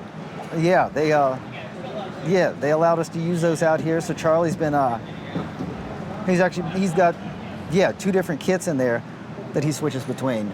And so how do you mix that? So basic. It's almost like this is like the icing on the top of the cake. Okay. All the rest of it's mainly it's all the drum tones here, and it's like this is just that extra little attack up top on the kick, or that extra little attack on the toms. That stuff that they kind of define, that stuff that makes you go, oh, Pantera. So the triggers cue the samples. No. So this is separate. This is something that Abel's these samples are in here. And like there's a kick sample, a snare sample, Okay. a rack, and there's 4 toms. And so he has rolling triggers on each of the Yeah, drums. so those triggers cue the samples. They're not Yeah, gates. correct. Well, both. They're two in one. So here's what we're doing here. I'll show you this. You know, he said don't give away all the secrets, so this is only half of them. But, so if you want to come around here, you can see. This is a mess. Once again, hey, festival day. But this is 16 channels of Rupert Neve RNDIs. So these are 8-channel rack mount DIs. So all the rolling triggers go into here, and then the through from here goes into the TD50X. The output XLR is what we take to key the inputs or the gates. And then this next one, this 8, is the outputs of the TD50. So that way I don't have to run a separate line. For the, yeah. I don't have to have a separate trigger and a separate line for all of that. We just kind of did 2 in 1. That's genius, Eddie. You know, I've never seen that. it makes it a little cleaner. That's, you know, it's 7 more channels that we don't have to have coming off stage. So just, once again, that was probably revision 3 by the time we did that, you know? But Whose idea was that? Mine. But I mean, just trying to find a simpler way of doing it, you know, Yeah. and then trying to make it neater. Just like I said, everything. Just like that iPad, that was a new thing that came up. The SPDS-X or the SPDX Pro, you know, that's something I've been looking at for years, and I've always wanted something similar to that. It's just technology hadn't got there yet. Now that thing, there's an app on there, and I mean, it's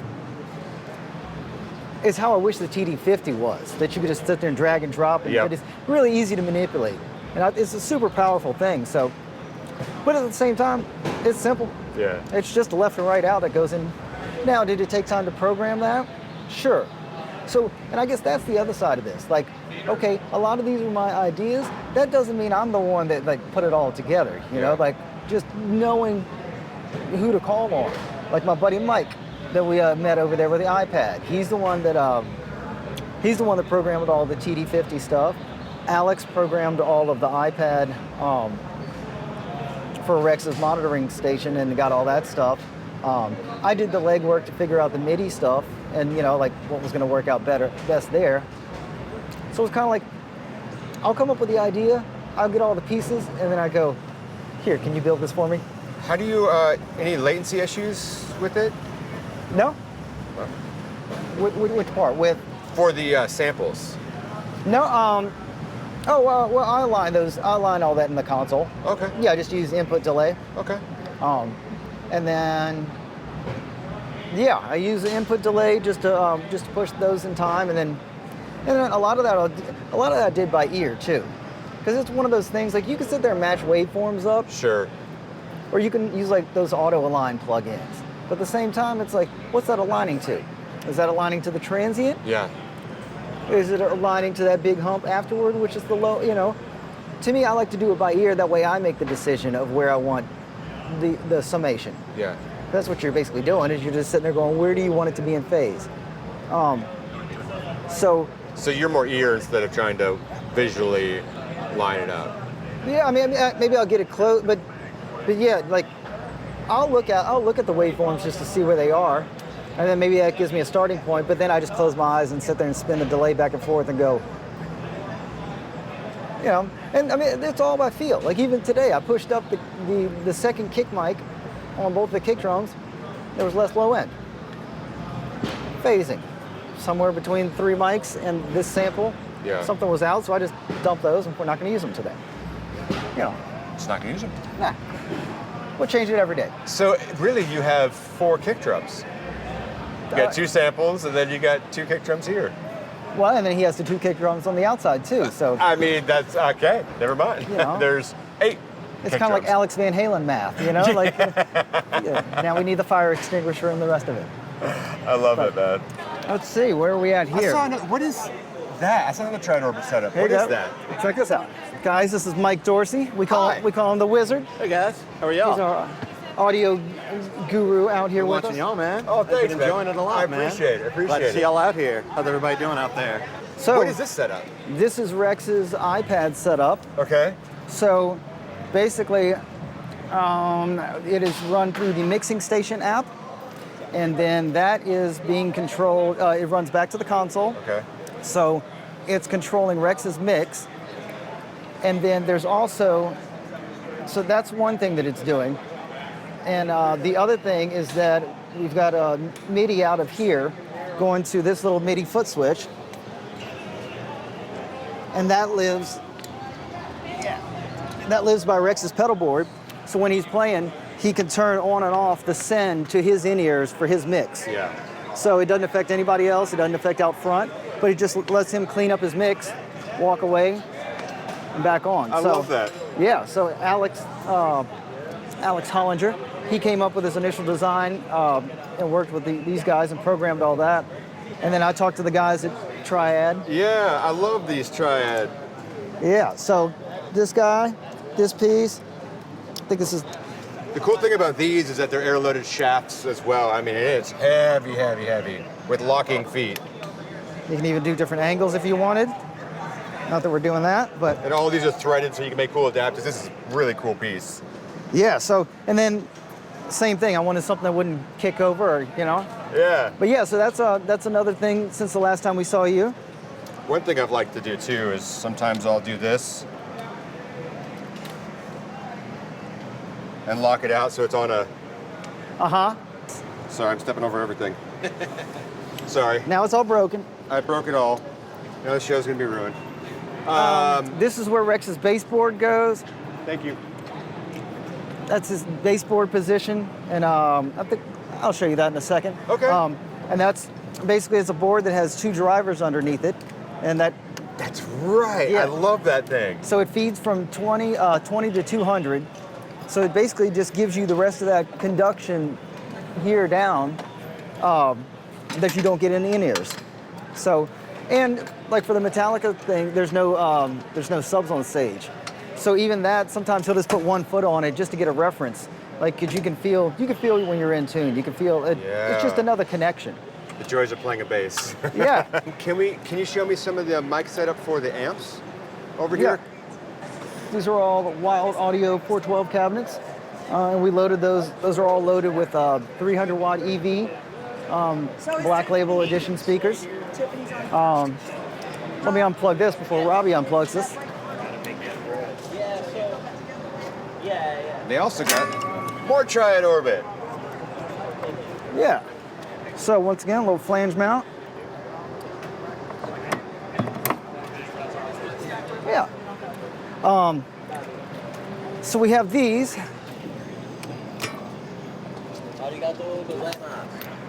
There you go, Robbie. So 2 of these are running. These 2 are Zach's heads. He has Wild Audio 100 watt tube heads. And those run these 2 cabinets. These 2 cabinets are also loaded with 300 watt EVs. And they're run from this JC120 we have over here. Yeah, can we see that? Let's go look at that. So it's dirty, clean. So you get stereo here. And then I'll show you how that's wired. So here we go. Rolling JC120. And what we did, we cut these leads here so we could still use these. And then we took the leads out of here and we wired them to a little female connector here. And then we just go speaker out of there into 2 Palmer DIs. That way I don't have to have any other mics. And it's just for the clean tone, so it makes it nice and big. That's so cool. Yeah. What made you think of doing this? Because you can't find the heads. They used to make a 120H, which was a smaller head. Those were all made in the mid 80s. And aside from being hard to find, sometimes they're not reliable. Yeah. So we just got, this is a new one. We actually have 3 of these. So, but that's what it was, just basically so we could power the cabinets on stage. Because we didn't want to drag this out there and then and then for the look of everything. Yeah. Plus, at the same time, this is a 120 watt head and it pushes those 412s with those, I mean, that's a 1200 watt cabinet, but it pushes it. So, yeah. Yes. So that's the baseboard. So it's got these two drivers. It's got speak on. And then it's powered by that amp up top there. Cool. Yeah. That's a T1000, it's a bass amp. And it has two output channels, but one that you can have full range. They both can be full range, and there's a mono bridge, but the second one has a sub filter on it. And that's what just sends 20 to 200. Who drives that? This comes out of Rex's, straight out of his rig. Oh, okay. So it's not the monitor engineer's not doing that. Now, we had it like that, but this way he can control it. You can turn it on or off as needed. And so, yeah, that's his output. That's Rex's main output. That's to his baseboard. And that's another signal that we take for out front. But, yeah, super handy piece. I love that. Yeah.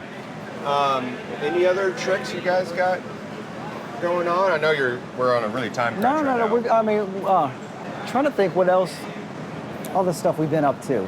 Tell them everything. No, not all. We haven't made it to the bottom drawer yet. Yeah. So how much of this is your brainchild of like ideas that you want to do, and did that give you kind of full leeway to kind of experiment with stuff? How much of it was you and how much of it was the band? I mean, I don't know. I guess I originally put all the initial ideas together. This isn't a touring band it's a band that hasn't toured in 21 years. So it's like starting from ground zero. Yeah. So, I mean, I initially sketched a lot of the audio ideas out and then continued working with monitor engineers and our techs and stuff. But basically what I did, I just put it all together and I had everybody sit down. I'm like, look, let's be a team. And if there's any griefs or anybody has a little grievance, raise your hand, and let's fix it.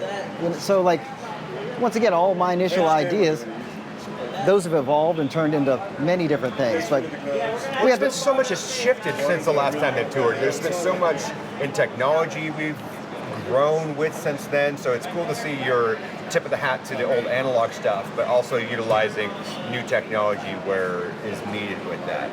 Well, and okay, how about this? Like a lot of this stuff, a lot of that's Rex's push. Rex knew he had seen something like this before in the past, and so I started researching and hunting down and just different ideas. And a buddy of mine, Shane, he's a bass player for Crowbar. Okay. He actually knows those guys and put me in contact with them. So they came out to They came out in Amsterdam. Okay. To that show. And they made those for us. They've been great. So like that was a Rex idea. The Taurus, that thing's an awesome earth-shaking thing. What is that? You'll see them later. It's a Taurus pedal. It's a one octave it's a Moog. Moog made it. It's a Taurus 3. And they made 200 of them in 2012, and we got 2 of them.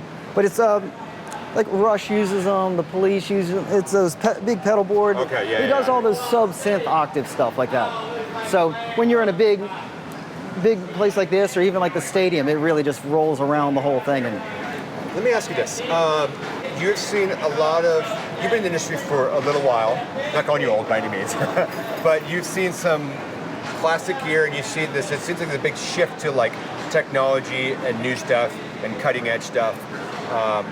Knowing what you know now and seeing all that, what do you think is kind of the future for audio and for backline and for this world? Do you think we're gonna lose all the transducers? Do you think it's gonna all be just AirPods? Do you think it's all gonna be all digital now, or do you think there's still gonna be a lot of need for the analog, old school stuff? Or do you think it's gonna be a mixture? What's your thoughts? I think it'd definitely be a mixture of all of it. I think technology's great. It's a fascinating thing, but I think there's sometimes like the fundamentals have to be there, like just, air displacement, moving air, there's something about that. You can have a little modeling amplifier, which is great, but you still need to move air or find some way to move air. Like that's even, like once again, for the in-ears, for Rex's in-ears. He has cabinets on stage, so he gets pressure from there. But also having that baseboard, it's just like a different combination of using hybrid stuff. Yeah. Like this is a Class D digital amp on that power in the baseboard. So like we're seeing more Class D stuff. There's still once again, then you got somebody like Zach. You know, I mean, just yeah, the rig's like a truck. You know, I mean, you can just open it up and fix anything, and it's just all real. It's right there. Yeah. So, you know, I don't know. I'm a fan of both sides of it, but that's what I think now. It seems like they're doing a better job at like combining the technologies together, like of analog and digital. Where I think at first, you know, somebody went, I've got this modeling amp. You know, maybe it was 20 years ago, a modeling amp wasn't what they are today. You know, so but back then people were looking for new tools. I think now they're finding, whether it's the 4-cable method or different ways of integrating, wiring stuff up, they're finding better ways of utilizing each piece of gear better. Like gain structure, you know, like just, people are becoming a lot more knowledgeable, and I think that's what's pushing things like the neural DSP or the quad cortex or Kempers or stuff like that. And once again, even like using the axe effects, you know, like you don't have to use that for everything. You can just use that for effects. Yeah. So people doing stuff like that, where it's like you can have it's almost like having a 2290 or the whole refrigerator rack, but it's just figuring out gain structure, and like that's a big thing. I think that maybe people didn't understand, or impedance. So stuff felt weird when you're playing, you know. One of my favorite things, my favorite quotes from you, is it can be complex, but not complicated. Right. And I love that, especially with everything that you're doing. There's some complexity to it, but nothing's really too complicated, and you kind of like to have things pretty simple, so to speak. Like if you're front of house setup, it's not overly complicated. Right. There's a ton of stuff going on there, or even with everything you got going on behind the scenes, it's awesome stuff, but there's still like this underlying simplicity to everything that you do with it. Yeah, I mean, and that way it's easier to troubleshoot, you know, or just like, even the drum kit has 36 inputs, but none of them are wasted. Yeah. You know, I got like, everything has a specific purpose, you know, like it's a lot. And even, we've got all kind of odd stuff going on, but it's just taking the time to sit there and just methodically think it out, you know, and just go through the steps. But that's, I don't know, reading manuals and just sit there and like I said, this is the 7th time that we rebuilt basically the whole rig. And the whole thing? Yeah. PA and everything? Yeah.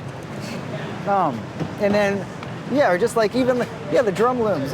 When we built the first drum kit, and then we needed to split the drum kit left and right, so we had to redo the loom then. And then we got the second kit, and we built that one, and we learned something from that. And then that's what we just keep doing, just keep leapfrogging. So last time I saw you, we were at an arena, and now we're at a festival. For the newer engineers here, tell me what the biggest difference is for you headlining a show from a festival to a arena. What's the biggest difference for you? Obviously, there's a time crunch because there's a bunch of stuff going on. Yeah. But do you approach it the same way? Yeah.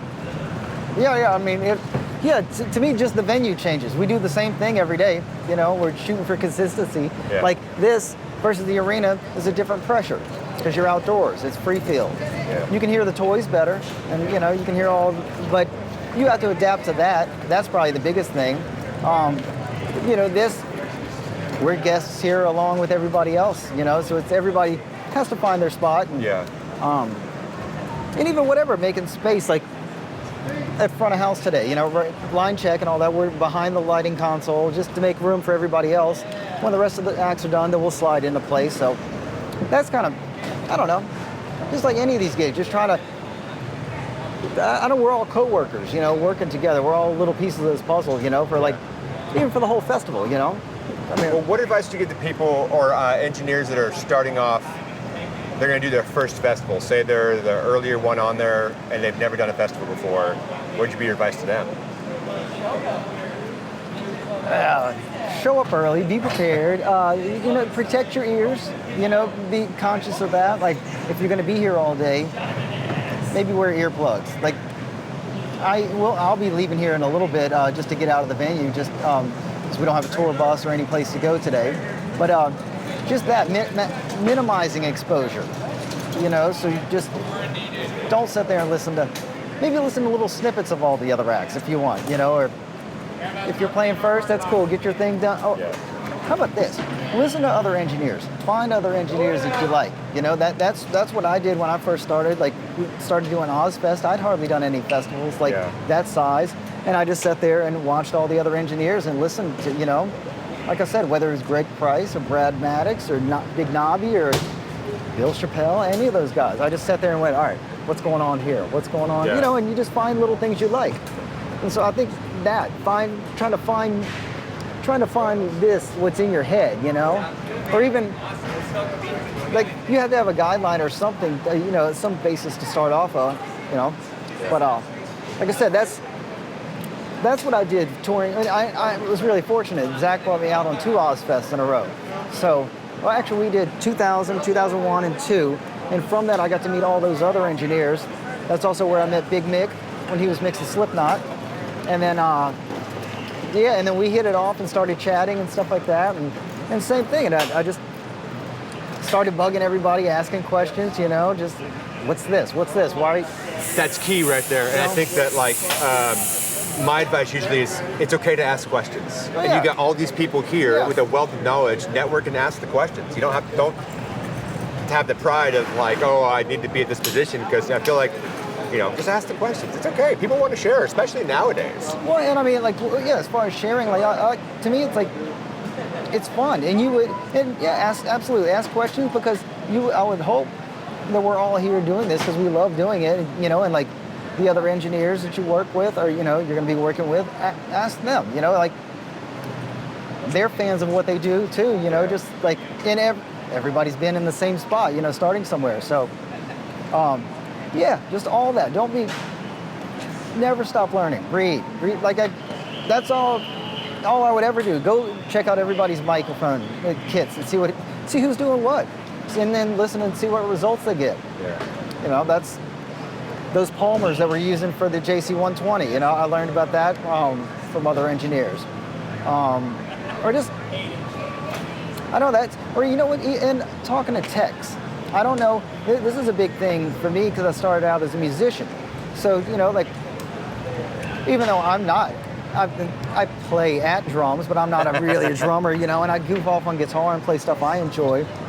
But I communicate with all the techs, you know, and I love all the aspects of it. Like, I geek out on drums just as much as bass or guitar or microphones or the console or whatever. So I get with the techs and like to sit and figure out which techs you like. Who gets Abel, our drum tech? He's absolutely fantastic. I mean, every time that I work with him, I know I get stunning results because he's a great tuner. Yeah. You know, and aside from being an awesome dude. Yeah. You know, but it's like, just, you know, you find different people that you work with. And Drew Foppy, he's a guitar tech that I just saw. He's an absolutely brilliant guitar technician and amp builder and everything. So whenever I have questions, and yes, maybe I'll read on some forums or read some manuals, but then I go to the guys that do this all the time, and, you know, that build, and that's where I find so much information too.